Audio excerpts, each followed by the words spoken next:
So, welcome back again mga kapansit. Ako si JAYMAR CANTONG and welcome back sa aking channel.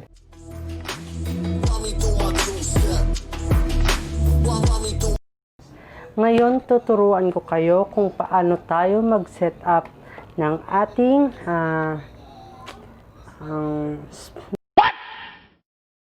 zhiyunsmooth for magsiset up tayo kung paano maglagay ng setup ng mic and LED light natin mga kapansit, no? So, oh my God! So, tuturo ko sa inyo bago tayo magsisimula. Syempre, pagkatapos ng ating intro.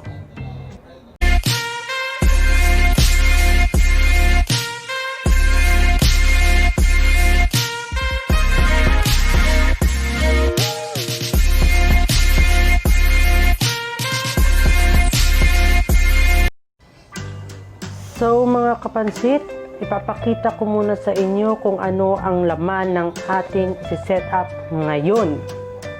Oh my God!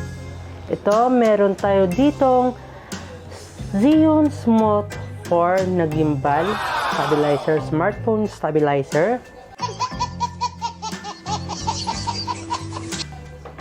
Meron tayong jack ng TRS at TRS, no, for smartphone at ang kanyang para sa kanyang microphone. Oh my God! Ito sa microphone, yung black. Ito yung gray ay para sa smartphone. Then, ito ang ating ring clamp, no? Ring clamp ang tawag dito. Ring clamp. Ayan, ring clamp, mount. Then, for microphone, then for ating LED light magsisetup. Siyempre, wala tayong mount dito. Kailangan meron tayong mount, no? Mount piece, no? Ganyan, no? Para i-install natin dito sa ating ring clamp. Mga bobo! No? Then, ang ating boya, boya,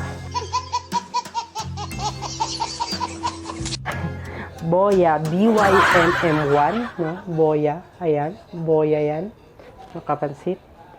At ito ang kanyang mount, no? Mount ng kanyang boya. At ito ang ating Ulansey VL49 na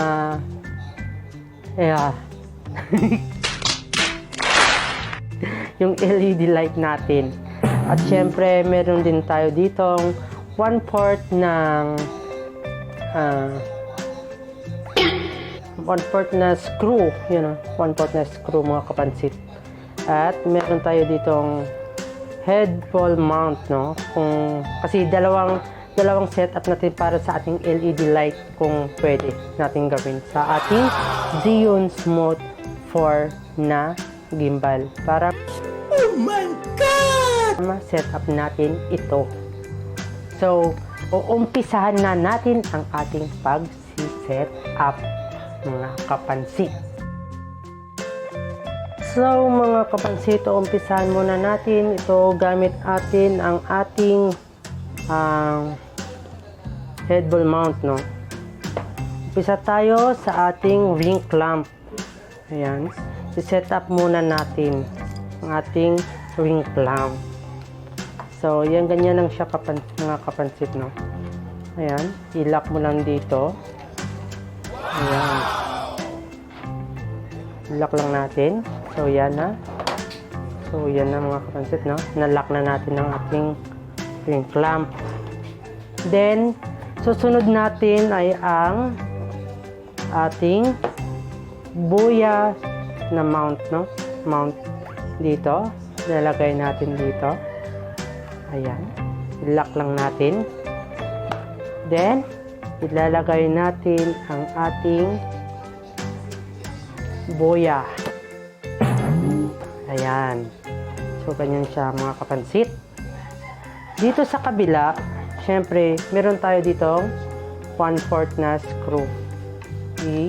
Ano lang natin. So, hindi natin masyadong mahigpitan para mabilis lang siya matanggal. Kasi dumidikit. Then, ang kanyang head ball mount, mga kapansit. Head ball mount. Ilalagay na natin ito. Kasi ang maganda dito, yung LED light mo, kung saan ka pumunta, pwede mo mag 360 yung kanyang ikot, mga kapansit, no? Oh my God! 360. So, ayan. Ganyan siya. Ayan, dumikit na nga. Then, ang ating LED light, no? Yun na nga, no? Parang ganyan lang siya. Ayan. Okay. Ito ang pinagandaan kasi ng head ball mount natin, mga kapansit. Pwede natin i-adjust ito, no? Ito, pwede natin itong ipatayo. Pwede natin pa-slanting. Pwede itong pahiga lang. Oh my God! Then, i-lock mo lang ito. Para dito sa ating zoom well, no? Para hindi masangga dito sa ating baba na to. Ayan, dito. Then, ito ang kanyang TRS tsaka TRS na cable. Then, ilalagay natin dito. So, ganyan lang. Ayun, mga kapansit. Ito ang una nating setup. No? Ganyan. Ayan.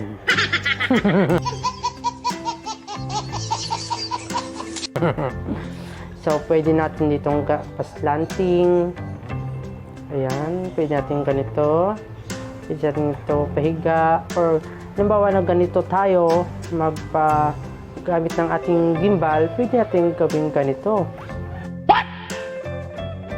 O, diba? Makikita ang ating pagmumuka kasi maliwanag talaga.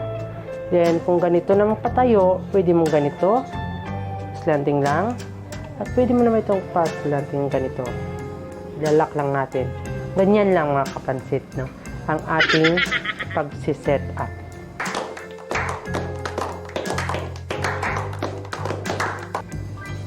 Yan. At ituturo ko ulit sa inyo ang pangalawa nating setup para sa ating gamit natin ang ating mount na ito. Ayan. Mga kapansit. Mga kapansit. Ang susunod naman natin na gagamitin na itong screw natin, no? Ito. Nalagyan na natin ito yung diba? Ayan. Para sa ating LED light. Paano? Ito, tingnan natin dito kung pumunta dito ang ating microphone, dito rin natin ilalagay ang ating screw. Then, gagamitan natin ng screwdriver, no? Para magandang Then, ganyanin mo lang. Ikot-ikot lang. Ikot-ikot lang. Ikot-ikot lang. Then, ganyan, no? Oh, di ba? Nalock na siya. Ito. Siyempre, i-ayusin natin. Parang lang. Ayan.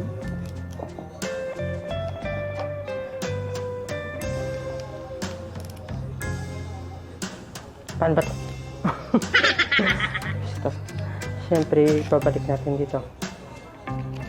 Ayan. Ilalak lang natin ito, mga kapansit na. Ilalak lang natin. Ayan. So, dandaan lang tayo para hindi masira ang ating gimbal. Oh my God! Mahirap na. Then, itong LED light natin, no? LED light. Yan.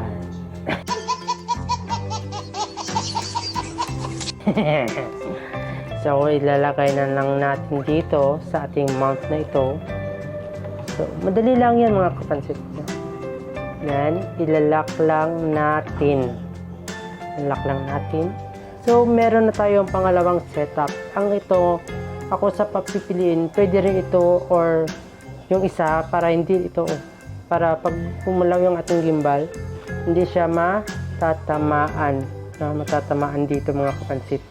So, yan lang mga kapansit, no? Oh, maganda na siyang ating pang setup, no?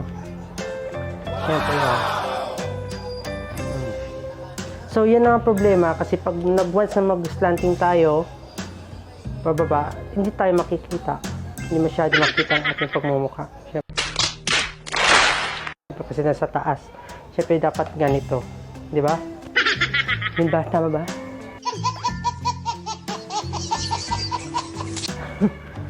Tama ba? Mga kapansit. Tamang-tama.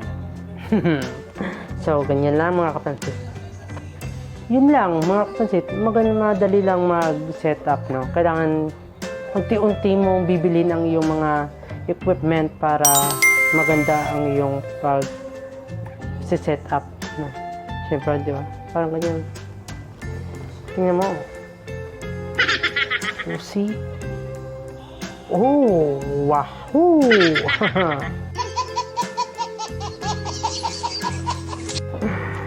Tingnan mo mga kapansit. Diba?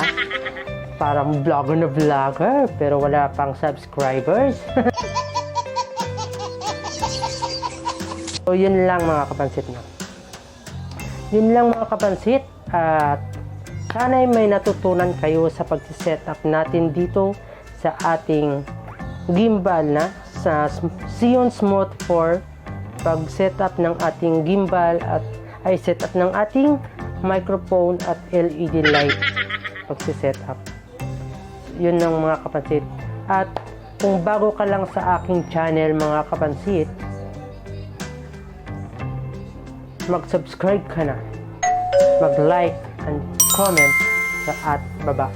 At huwag mo rin kalimutan i-hit ang notification bell para ma-updates ka sa aking mga ina-upload na mga videos sa aking channel. So, yun lang mga kapansit at maraming salamat panunood nyo at mabuhay kayong lahat. This is it.